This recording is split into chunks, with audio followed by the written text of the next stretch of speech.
Hey, this is Us in a Car. This is season 5, episode 3. We are doing a review. I'm Kim. I'm Laura. And Brookie makes 3. Hey, everybody. Okay, so getting started with a couple of different things with this episode. Lots of really nice themes, and everybody has a different take on what they saw in this episode. For me, right off the bat, I love when they introduce new characters in the beginning, or it doesn't matter where they introduce new characters and it leaves you wondering, who are these people and what significance do they, how are they tied in? Is this now? Is this past? Is this future? You don't even know. And so it was really interesting to see the Vietnamese grandfather and granddaughter fishing. I loved that whole storyline. And obviously there's more for that at the end. So they kind of bookended that family in the beginning of the episode and the end of the episode. They are known for. Yes, which I love, of course. And so I love the cultural significance of it. Obviously, we know Nikki and Jack were in Vietnam. We see this picture of this woman that this little girl doesn't know all over this man's house. And it's obviously Randall's mom, which we'll talk about a little bit later. Did he point out the picture to her? No, she was just looking around and they showed it. So, at the very end, they like panned. Okay. Yes. Okay. So the little girl didn't pick it up. It could be somebody. I mean, you know what I'm saying? That she knew, but he didn't say it's the woman in the picture. Or did he? Did. Yeah. She was saying, who is this woman in the picture that you have all over? And he said, that's who I was cooking and trying to impress. I had a moment. Sorry. Yeah.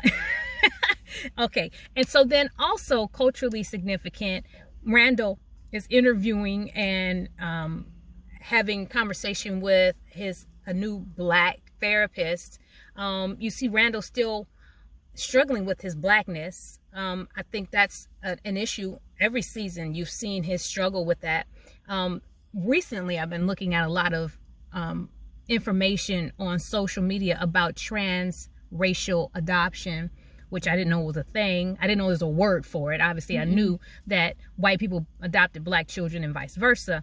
I didn't know that that was the name for it. And so there are issues, obviously, that come up for the children and for the adoptive parents or foster parents in these situations.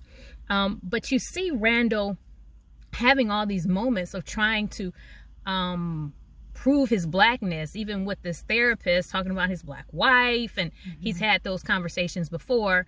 But he's obviously black. His skin says he's black. He went to Howard University. And so it's interesting that he still struggles with understanding how he fits in that culture. And I don't know if that's, when I was thinking about it, I was thinking, is that a Randall issue or is that a black culture issue that we don't accept people in?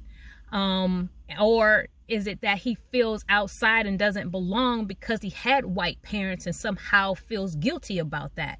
I like exploring the question. Especially today, nowadays too, there's a lot more racial couples, right? Mixed racial couples, white and black, and in other countries too, right? And so you wonder, this is such a big issue for him fitting in where he fits in. So, and yet we're seeing this trend where it all is blending, right? And even culture, with the Vietnamese man with a black woman, which, is another part of this racial conversation that they're having. But then you see him with Beth and his black family and making very black colloquialisms, where she put her foot in the pancakes, and I had questions from my white counterpart saying, what is it? Is that a good thing? That did you put your foot in the pancakes? Yes, it's a very good thing. If somebody black says they put their foot in it, that means they really made it good. It's slamming. It's the bomb. It's the best thing ever. You're going to really want to eat some of this. Make sure you have some of these greens because she put her foot in them. I don't know where it comes from, but all black people say it. And so, Randall using that line, and it was heartwarming to me, but also, like I said, it lends towards this whole racial identity that issue that he has. I was, Go I ahead. No, you want to go, you go. piggyback real quick on that. I was kind of thinking that when he said, you know, he pointed out to the therapist, I have a black wife, like he made sure to emphasize that. And then the experience that he was asked to write about as a child that really affected him happened to be With a white girl. A white girl who said, I always wanted to know what it was like to kiss someone like you. Which would technically be a racial statement, right? Right. A racist statement. Or that she was, I don't know if it would be racist. tell Well, might that's how it felt. It felt Yeah. to me like, you know, you're somebody with big lips, because that's a big thing. You know, I've heard people in mixed race relationships have conversations with their same race, like a white guy who's kissed a black girl. His other white guy friends are like, how's it kissing somebody with big lips, or somebody with that, you know, big of a butt, or how's it, you know? And so all of those things, absolutely, this is actual conversations that people have. And so you don't really know if, because we didn't see how he wrote about it, if he wrote about it because it disturbed him, or because it's in puberty, and you see he opened that brochure and it talked about sexuality and he closed it. That it was him, you know, he was feeling some kind of way. Maybe he does like her, and he was feeling like, oh my God, what do I do here? And so we don't really know. Because at the end, when Kate goes in the room, he didn't seem upset to me. Like, No. he seemed like he was like, I don't know. Anyway, that was I know that it had a racial undertone. Where I was going with it was, maybe that's a significant thing that happened to him that made him not want to have a white wife, that he wanted to have a black wife. He wanted to have his own black family. That's kind of where maybe we'll find that out next season. And so maybe that, you know, that can drag that on for a minute. And so but it'll be interesting to see if they let us see what he wrote and how he depicted that story, and how that why he chose that story to talk about. So I'm hoping that they delve a little bit more into that. So we know. I picked up kind of the parental theme throughout this whole episode. I will admit, the other day when we came in, I didn't think this would had as much stuff. And then the more, like, we're talking about it and thinking about it, of course there is a lot of stuff. But I felt like there were a lot of, I mean, you had of course the grandfather with the granddaughter at the beginning, but then you've got Kevin and Madison talking about themselves so they can be the parents that they're supposed to be. Right. Then the whole thing whole thing with Tess and her video, even the table. I have had that. Okay, Mom, I'm just gonna do it. I have teenage girls. I had them. I know. So I mean, so you had that, and in the hallway when Mom, I always Beth, no, not Beth. Back to Jack and Rebecca. Mom, Rebecca. I have name memory loss. When she's like, no, because that was 7th grade Mom. I'm the 8th grade cool Mom. Yeah, she's not. So all the way through. But you know, you think at some point you kind of are a little bit better, or you learn and you grow, all the way through to the end when Kevin and Toby and Kate, when how they're being parents and how they're arguing in front of the gate. I mean, you know what I'm saying? I felt there were parental themes. And then at the end, when Kevin made the comment that I had the most connected parents and they still missed so much. Yeah, that was very deep, very, very insightful of Kevin. And I thought it gave us parents a break a little bit, because we don't know unless our kids tell us. And, you know, we try and that's to be a fear involved, I think I know I've had, is that I've missed something. Yeah. That Jonathan's going to come home from school like 22 and then like explode and tell me all this stuff that he's been holding in, and he's going to just unleash this, you know, this wave of negativity and want to go on Oprah and talk bad about me and his dad, you know. And so as a fear that you've missed something. Well, and we will, and we have. I mean, our parents did, and we will, and it breaks your heart when you find out you did. Yeah. Because you know they have to learn things and have disappointments and all that kind of stuff, but yet at the same time, you don't. You want them to figure it out so they don't have to make all those mistakes. I always tell my kids, I want you to be better than I was. Yeah. I want you to not make some of the stuff I did so you can have it better than I was. I always tell Jonathan, I don't want you to make my mistakes. You're going to make your own mistakes. So I just want you to learn from mine. and not make my mistakes. I understand you're going to make your own mistakes, but don't make my mistakes. Right. Yeah. But I did like how with Beth and Randall with Tess, they played that line of, yes, you have to be who you are, but you can't be disrespectful at the same time. Because I feel like that's what's missing in a lot of our world today, is people think I have the right because this is who I am, so I can do whatever I want. And that's not. That's respect for your fellow human being, and the respect for who they are, and to respect yourself. Yeah. We had just had a conversation with Liv. I have a middle schooler about how to use social media and some vulgar language, because that seems to be the in thing. So, and then on the racial front, the fact that Tess is talking about people touching her hair. I've never had a problem with people wanting to touch my hair until today when I reached up and because there's pieces that don't want to do right. But I've never had a problem with that, but I know a lot of black women who have a problem with that. And it's a boundary issue. Just like pregnant women don't want you just walking up touching their pregnant belly. People don't, I don't just come up and touch your hair. I don't like that either. Yeah, so exactly. I don't care if you mess it up, but I don't like it. She did say that she had communicated. Right. I don't like that. I don't like it. Stop doing it. And they stopped doing it to her, but they didn't translate that into, that's a boundary period that you shouldn't be crossing with anybody. And Tess felt like she had to take on that fight for her other sisters. Yeah. No. I find teenage girls do that a lot. Sometimes they even not get as offended for themselves as their friends. They're very loyal. No matter what drama's going on, they're loyal to their friends. Absolutely. What you got? Okay, so one of the things that jumped out to me was the spouses. I think Beth is spectacular. Yeah, she's fabulous. And I specifically like the scene with Toby, when they had the little argument about the diapers and Kate with Kate.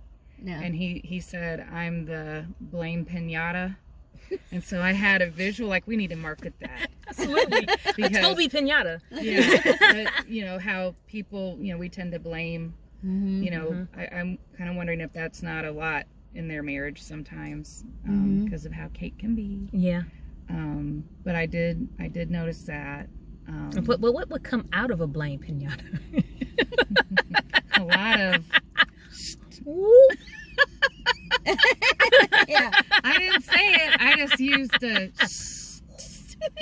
sound. PG-13. Yes. I thought some funny moments were when Kate and Toby are going to meet their potential adoptive mom, and they're trying to decide which mask to put on. Immediately, I'm like, she's going to wear the wrong mask. She's going to put the wrong mask in her pocket. I knew it immediately. And then she put that silly, toothless mask on her face when the girl came up. I'm like, oh, Lord, Kate? Seriously? But it worked out. Well, and I asked, as my friend June, shout out, that I texted with during the show. She is an adoptive parent, and I said, okay, why do I get the feeling that she, like, looked her, I mean, like he was saying something about looking her up. She stalked us. And, you know, she had the Pittsburgh thing, and she had the ring, all that kind of stuff. So it was kind of like, I have a theory. Okay, like, this might be really out there, out. so forgive me, fans, if I'm out on the... Go out on a limb. Okay, when I was kind of looking at the woman, part of me, I was like, is she faking being pregnant? Like maybe she's gonna, you know how she could be taking money from them, you know, to support the, you know, that can happen. You know, if she may be scamming them because of all the little things she knew. Yes. Like it was too perfect. Yes. And then they had the scene where they were texting and she's like, she knows like so much about me. And, you know, Toby was like, you need to be acting a little more terrified. Yeah. So it kind of crossed my mind, and they gave us a little scene of her crying. Remember the birth mother looks like she's, you know, for next week's episode. Oh, yeah. Okay. And they're worried, they kind of hint that maybe she's going to change her mind. Yeah, I don't know. It's just weird. I don't know what to feel about her. I don't think she's faking the pregnancy. I think they're going through an agency, and that has to all be vetted. Okay. I would think if you Well, I told find you I somebody could be out there. when you go on Craigslist and try to find somebody, you get kind of what you get. But I think when you go through an agency, that some of that will be vetted. Yeah, that's true. I like the fact that pancakes were brought up again. She put her foot in them. But then, and you see Randall's eating his, he's chowing down on the pancakes. Madison makes pancakes and neither one of them eat them, but hers are burnt. She did not put her foot in her pancakes. No. She didn't know what she was doing. I think she She's put got her issues foot with on food. top of the pancake. She was probably... Yeah. But it's a good, that was a good reminder sometimes, and obviously they're going to have children together, so it's going backwards, but sometimes that you think of that people are coming with two different issues. Yes. So it's just food. Right. Something so simple that we all have to have, and yet she's come from this way, and he's coming from the opposite. I loved their talk. Yes. Yeah, I did too. Mm-hmm. Because I think the actor playing Kevin is just nailing it so far. He was He's so been vulnerable and a good listener, but that was just so honest and open. And you said something the other day about his expressions and everything. Yeah, he's very good with this. His and facial even expressions reminded me of his dad a little bit. Yeah, he's trying. Something's coming out. He's definitely his inner woo, his inner lover. Jack. Yeah, his inner Jack is definitely coming out. Did you notice that Madison got up at 5 a.m. to put makeup on? Yes, I did. Because of her insecurities about herself. She wanted him to see her made up. Okay. And unfortunately, that's not uncommon. I've known people to do that. My mother said that in like the first 6 months she was married, she didn't take her makeup off after my dad went in bed. Oh, wow. So like when we were walking around without makeup on with people we dated, she was like, I can't believe you're doing that. Oh, I feel bad for my husband. He sees me in the morning looking a little...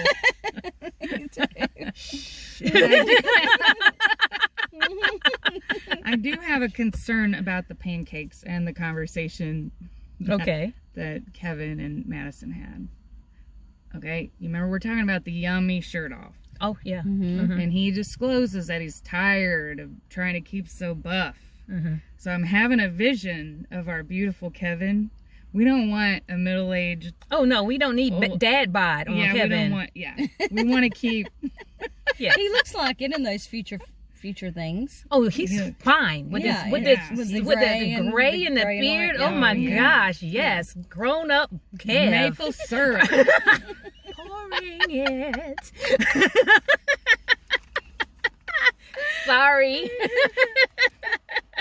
And speaking of Kevin and Jack and inner Jack, I love the scenes with Kevin and Jack outside working out, and you see how Kevin and how Jack is supporting him and he's so proud of him compared to the last season, the argument with Randall, and he said Dad died being ashamed of you, which was hurtful and untrue, and Randall knew it was hurtful and untrue, but you see that contrasted with this flashback to obviously more grown up teenage big three.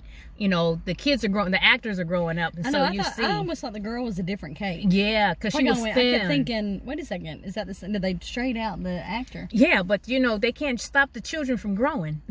So she's gotten thinner in the face, and Jackie Kevin's gotten taller. Randall looked exactly the same, but definitely the end scene when he was at the desk, he was older.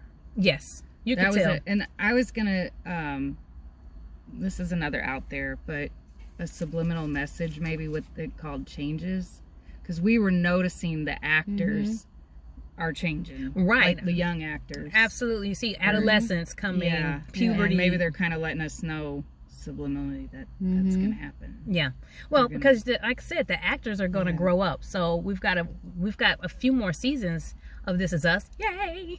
And so we're going to see them grow throughout this whole process. Absolutely. Another one thing I wanted to point out on the racial undertones test, talking about, you know, I'm not going to be this straight, nice girl from the white suburbs. you know, she's trying to get her inner grind on grunge or whatever, I don't know, but you know, she's trying to be a little bit more hardcore and all this stuff. But like her dad said, no, this is not you. I know what you're trying to say, but it's not you, so stop it. You know, you're trying to evolve and change it to somebody different, but this is not you, and you know better. You're better than this. Well, and it's not a bad thing. I mean, it's not a bad thing to be a nice kid or to be to be who you are and roll with those changes. They don't have to be so extreme. Right. But still stand up for what's right. And so there's a balance, I think, not just teenagers, but all of us right now in this country have to come to where we can still be good people, but do the right thing, which doesn't always feel right. And people aren't always going to feel good about what we're saying. And sometimes we're going to offend people, but there's a way to do it and there's a way not to do it. I saw somebody today on one of the people on my Facebook page said that as they scroll through their feed, they're constantly thinking, think positive, don't comment, think positive, don't comment, think positive, don't comment. And I thought, you know, sometimes you have to know when. That's what knowledge or wisdom is knowing it, but knowing also when to say it, when to do it. So what else you got? What do we think about Randall's mom and the Vietnamese granddad? Seriously, what's up with that? Well, it makes me think, does Randall have siblings out there somewhere? Where has she been? I mean, obviously she's not around him. So where is she? But that's a lot of time. That was a lot of time. She was still young. She still looked like what we last saw her, which was when Randall was born. Let's maybe give her a couple years. But we're talking 30, 40 years ago. So what's up with that? Come on, y'all. I know you got everybody's got some kind of conspiracy theory or something cooking underneath of what's happening, but I don't know. But I'm fine with not knowing. Yeah, me too. I was gonna say, piggybacking on that, because they introduced, you know, Randall's birth mother, and we didn't see any of Rebecca as an older woman, right? We saw her a little bit younger. Like when she's in the bed, when she's dying at the end, and they all come to the house. Yeah, super future we have. Super future, yeah. Okay. In the far future we know that. Remember when they all show up at Kevin's house? Yeah, but actually that's Kevin's the new cabin on the hill next to the old cabin. I was talking about the episode. Oh, okay. I'm sorry. This episode had no. Yeah. I meant the episode didn't focus at all about Rebecca. No, that's true. So that's true. And then the connection, the fact that it was that Randall's mom was obviously hanging out with a Vietnamese, and then you've got that Jack and Nikki went to Vietnam. Right. So, yeah, there's something brewing. Something mixing up in there. Right, because I mean, they could have picked anybody, you know, and yet to me it's always intentional. Absolutely. We always know that there's nobody in there by accident. Everybody has a purpose. Everybody has some kind of significant role to play. Even if it's a small role, it's still significant. Yeah. Yep. How old is Tess in this? How old is Tess, you think? Is she middle school or high school? I think they're high school. I thought she was high school. I just thought it was interesting that she called him a fascist. All kinds. Okay, I thought it was interesting that the kids are able to, like, one of the other episodes, Deja cussed and Malik cussed, but she's about to cuss to her dad, and he was like, don't finish that sentence. Yeah.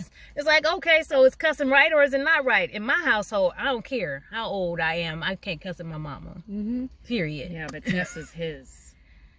Yeah, but still. Malik and... You know, maybe he feels now more maybe that's okay, but I don't think he would have a problem telling Malik not to cuss in front of me. I think he would have no problem telling Malik. Yeah, but anyway, that's just me and my prudish mother's ways. Yeah, we don't like vulgarity. No, definitely not around mamas. You can only do like a pronunciation, like you can spell it. No. Okay, Miss Laura votes no. She's doing thumbs down. No. So, okay. Episode 4 comes up next week. Yes. We'll see y'all in a few days. Thank you for hanging out with us. This is us in the car. Yes, ma'am.